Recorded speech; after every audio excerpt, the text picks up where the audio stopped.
Your trusted connectivity partner, Telkom Business, proudly brings you the Entrepreneurial SME Show.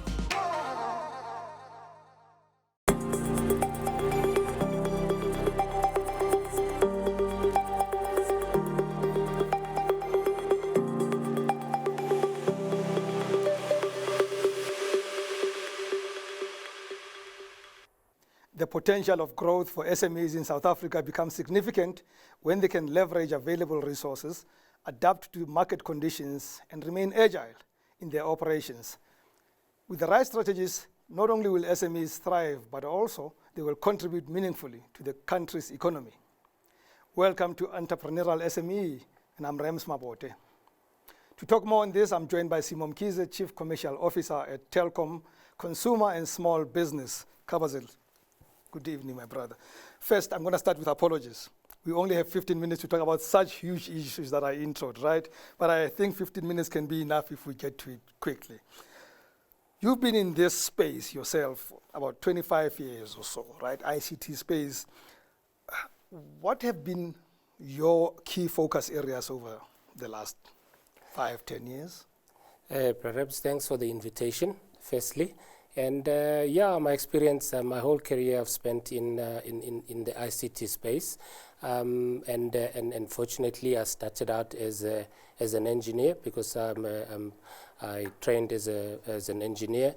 But I've had the opportunity to see the business across many aspects, you know, from the technical side to now the commercial side where I am over the past 25 years. And I've also had an opportunity to work, obviously across the various networks we here in South Africa, but also in the African continent and in Europe. Yeah.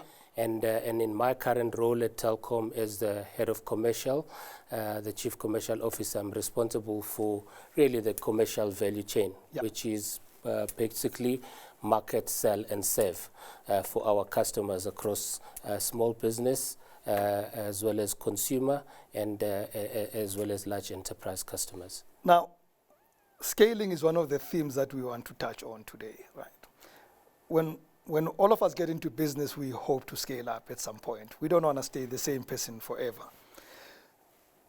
Is it an easy thing to achieve? And in reality, are there opportunities out there for people to scale up? Small businesses. So scaling up is achievable, but I think it starts with identifying what is the core of what you bring and add value on as a small business. Yeah. Because once you've identified that area where you add value, you can then scale up and grow from that space. And again, there's a lot of things that small businesses have to deal with when they're scaling up. Other sometimes is access to funding, as well as growth into certain barriers in terms of competing with larger businesses that play in that space. And when they do that, 9 out of 10 times, then the issue of experience comes in, the issue of resources comes in, and it scares people to think, I'm not going to make it because I can't compete with the guy who's been there 30 years and they've got resources I don't have. But again, back to my first point, it's very important for every small business to think about what is my core competencies. Yeah. What am I good at? And once you've identified that, then you're able to compete with the bigger players in that particular space, because you may find that bigger players have got average skills across a number of things. Yeah. So if you have a very good set of skills in one or two of the areas what the customers are looking for, you're then able to compete. But just to add on a point there, it links to customer segmentation, right? Larger corporates that you're competing with may compete across various segments. Pick the segments as a small business that you want to focus in. Do you want to serve the youth segments, the high value segments, the corporate segment, and so on? But we panic, Kavazel. We panic when we have chosen our segment and the rands and cents are not showing, right? I start thinking, maybe I chose the wrong segment. Maybe even I chose the wrong business, and therefore I become agile and move to something else. It's very true, and because cash flow as well as ability to, once you start have employees, ability to pay salaries and so forth and run the basic cost of the business is critical.